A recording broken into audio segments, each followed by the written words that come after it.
Okay, now this slide is very important. So I'm going to go. Usually, I don't go into slide mode because it's hard to get my computer. It's hard to get out of slide mode. So I don't, and I want to edit sometimes. So I don't go into slide mode. But this slide is very important. So I'm going to go to slideshow and to enlarge it and focus on the slide because this slide I think is very important. It's one of the most important slides of this assignment.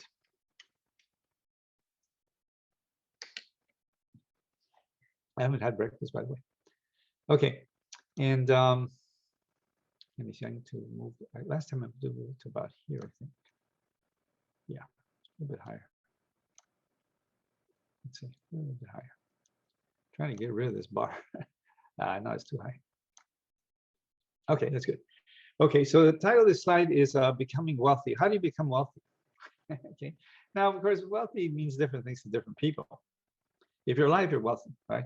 As opposed to, let's say, Freddie Mercury, or John Lennon, or John Kennedy, or Robert Kennedy, or Martin Luther King, right? You're wealthy if you're alive. If you have your health, you're wealthy. Those are probably, time, life, and health are probably the three greatest fortunes anybody can have. You have time, you're alive, you're in good health. That's the greatest fortune anyone can ask for. If you don't believe that, ask Steve Jobs, the founder of Apple Computers, who died a fairly young man and regretted his life on his deathbed, unfortunately. I guess he didn't realize that, time, life, and health are actually your biggest fortunes. Money is useful, but money is just a tool. It's not a mission. Money is not a mission. It's just a tool. Okay, and unfortunately, he didn't realize. And same with success. Career success or professional success. It's an accomplishment. It's something to be proud of, but it pales when compared with time, life, and health as fortunes. Those are your biggest fortunes. But anyway, also I should mention in an interview they asked Bob Marley, the famous musician, if he was wealthy, and of course he was wealthy. He was a very wealthy man because he was a very successful musician. But his reply was, "What do you mean by wealth?" Right? And he says, and they said, "Well, I mean money." He says, "Well, I don't measure my wealth by money." Okay. Bob Marley was kind of a deep guy. Okay, he was a very famous musician, but he was more than a musician. He was a rather profound human being. And he said, of course, he had a lot of money. He sold millions of records. But he said, he turned to the interviewer. He says, "What do you mean by wealthy?" And he said, "Well, money. He said, I don't measure my wealth by money."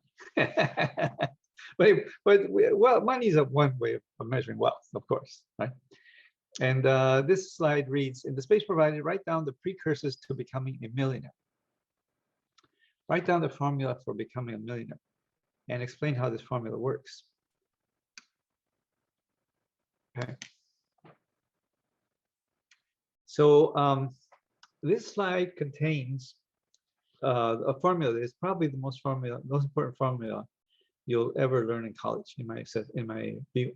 Okay, this is a very important formula. So you need to set this formula to memory. You need to memorize this formula, engrave it in your brain, okay, and carry it with you, because this formula will help you to become wealthy.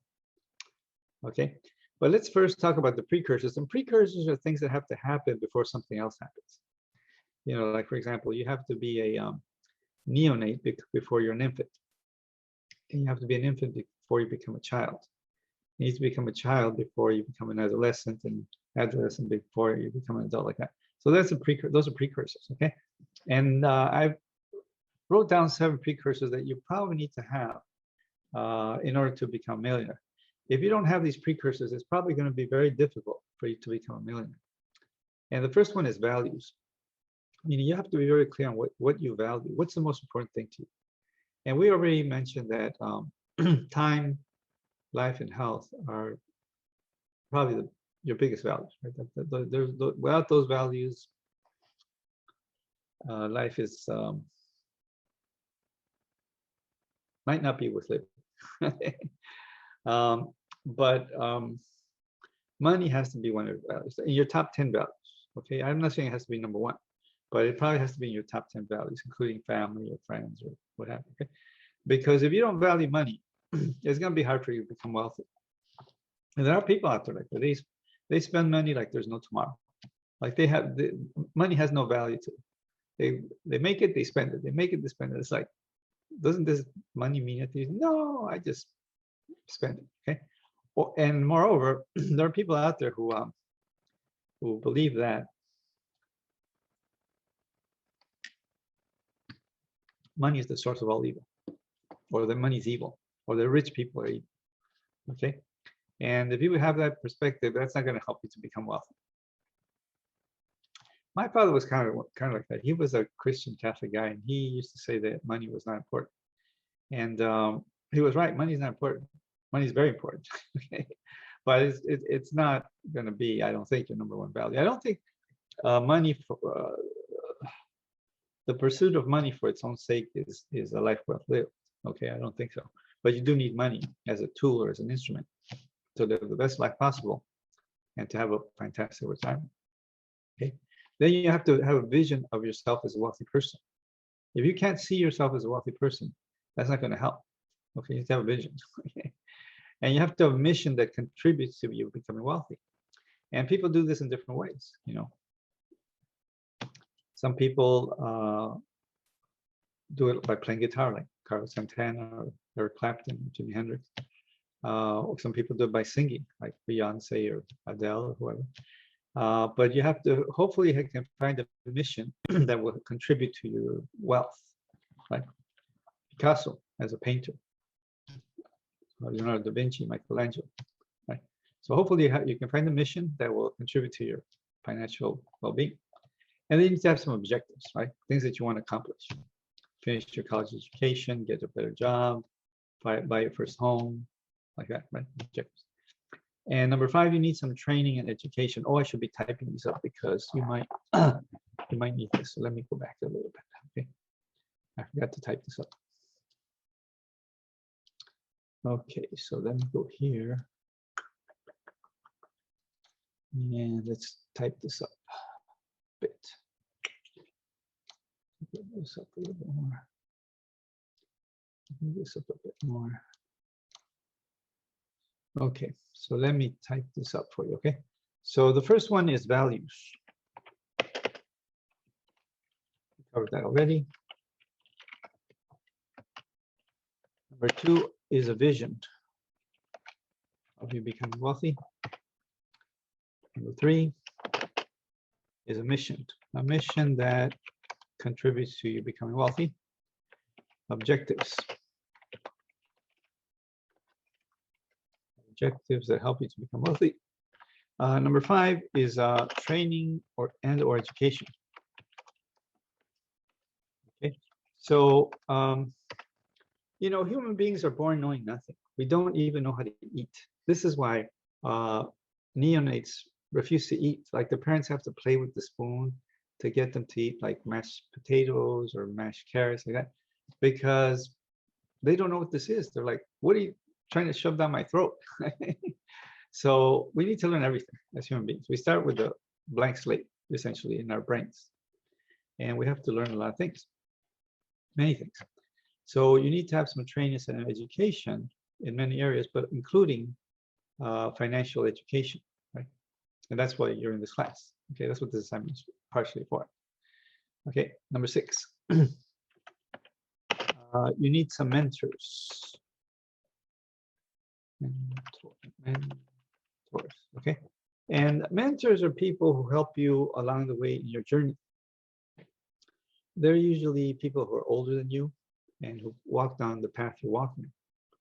They could be teachers, professors, supervisors, your parents, family members, friends.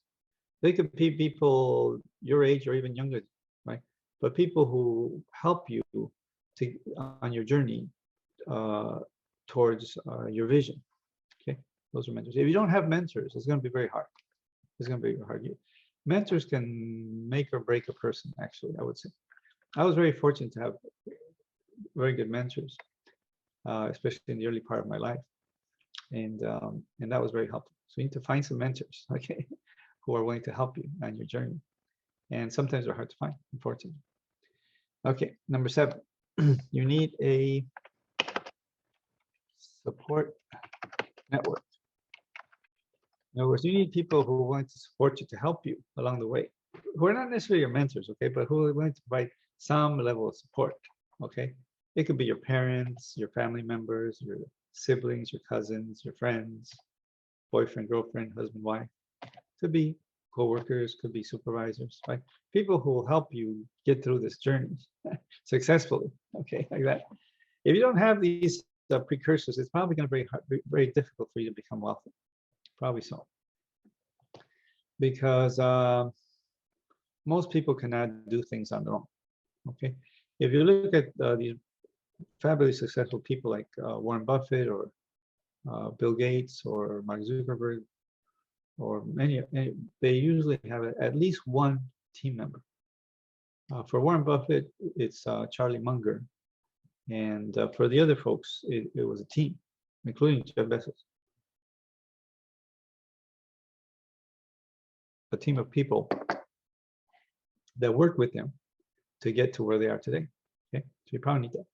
You need these things. Okay, okay. Let's go to the investment, the formula for becoming wealthy, and this does not include compounding interest. Okay, this is just based off present values.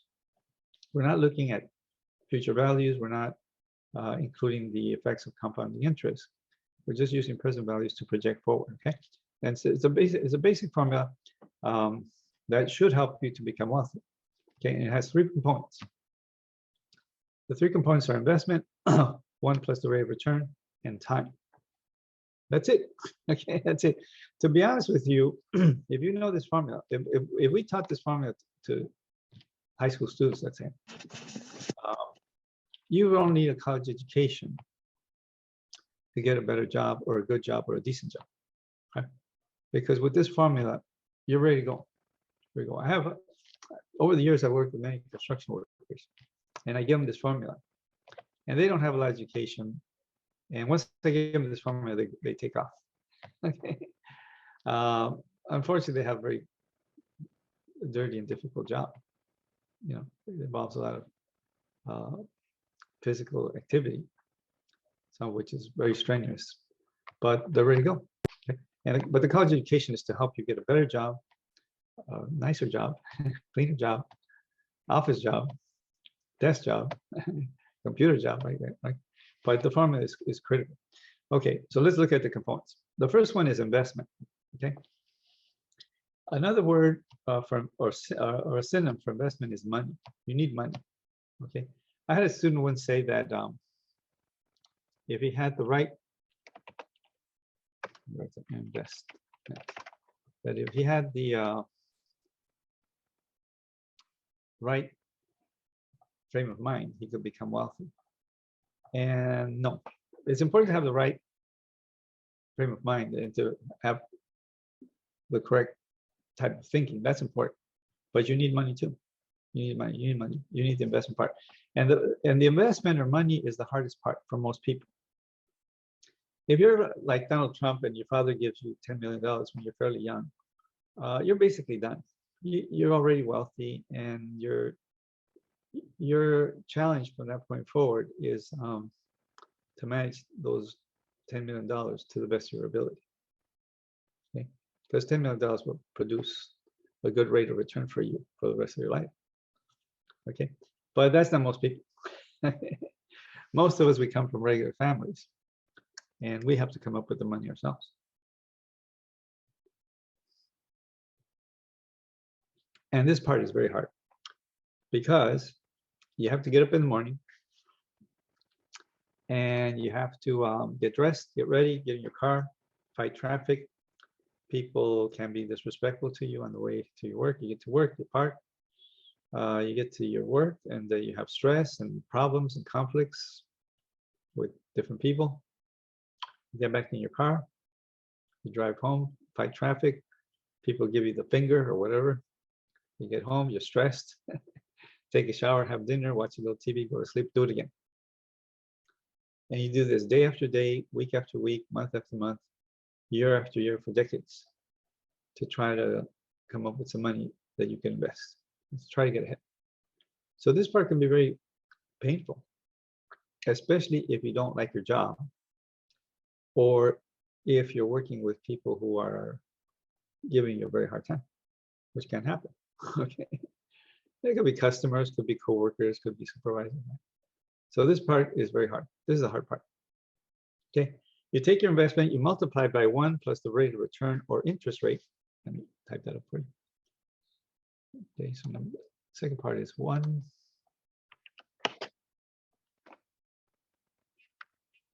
plus rate of return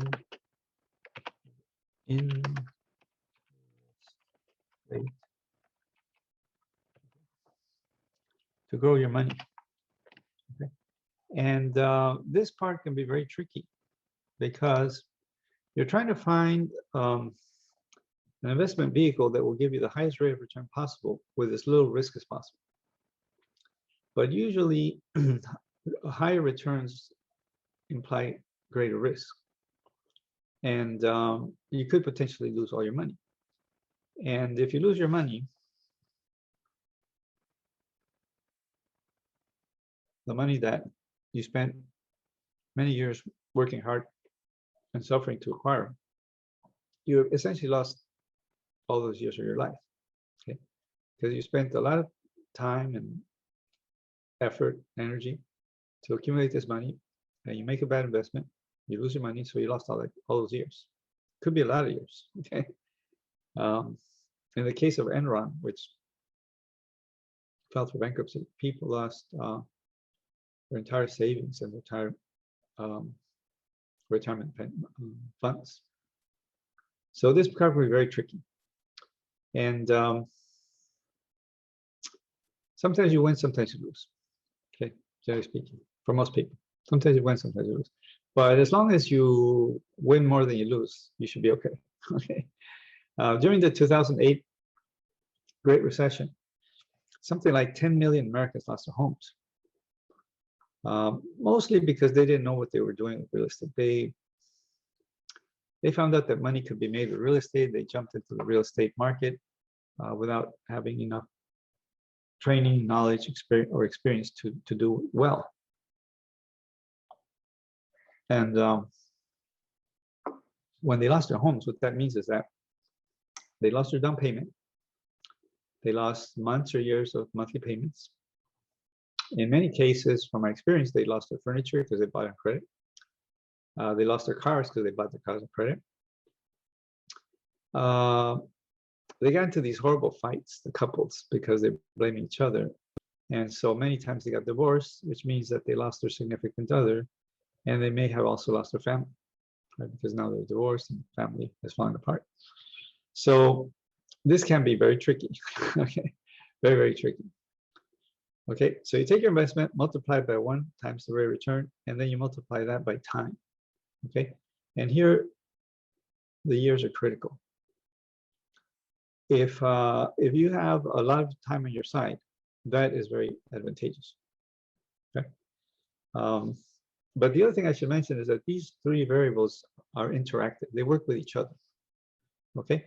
So if somebody gives you millions and millions of dollars or billions of dollars, that's the investment part.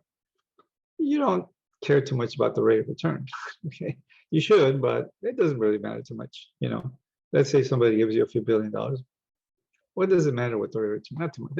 The higher the rate of return, the better, as long as there's not too much risk involved. Right? But you don't care too much about it. And you don't need time because you're already a multi-millionaire or multi-billionaire, right? If you have a lot of money. Now, if you don't have a lot of money, then the rate of return is very important. You need to get the highest rate of return, again, with as little risk as possible to grow your money. And you need time. Now, if you don't have a lot of money and you can't find a outstanding rate of return with as little risk as possible, then you're gonna need a lot of time. You need a lot of time, right? Like that. So they work with each other. Okay, the ideal case is you inherit billions of dollars, you find a phenomenal rate of return, and you have tons of years to make it grow. At that point, you would be a multi-billionaire possibly. Okay? But the usual case is that people don't have money, so they have to work very hard to get the money. You may or may not be able to find a good rate of return. Sometimes you can, sometimes you can't. Some investments will give you great return. Real estate in California is a good investment, stable, it's reliable, I would say. But some people cannot find it, or they mismanage. And then you need time. The more time, the better, okay? To allow your money to compound and grow. But this is a very important format, and you need to set it to memory. You need to memorize this, okay? If you want to become wealthy, okay? You need money to invest at the highest rate of return possible with as little risk as possible. And then, as Warren Buffett has said in many occasions, you need to sit on your investments. Sit on them, okay? For many years. For many years. This is how Warren Buffett became a billionaire, okay? We know that the business cycle has ups and downs. We know that there's the principle of yin and yang operating in life. Okay, so you have ups and downs, and you'll have a down about every 10 years, roughly, right? And you have an up about every 10 years. Okay, right now we're at this is very strange, because we hit a down about 2 years ago, and right now we're within 2 years we're at the height of the real estate market and the stock market, which is a very unusual situation, but that's where we are. So you have ups and downs, and when you hit a down, if you're young, you just have to sit on your investment, assuming you made a good investment, okay? And just wait for it to recover. Okay,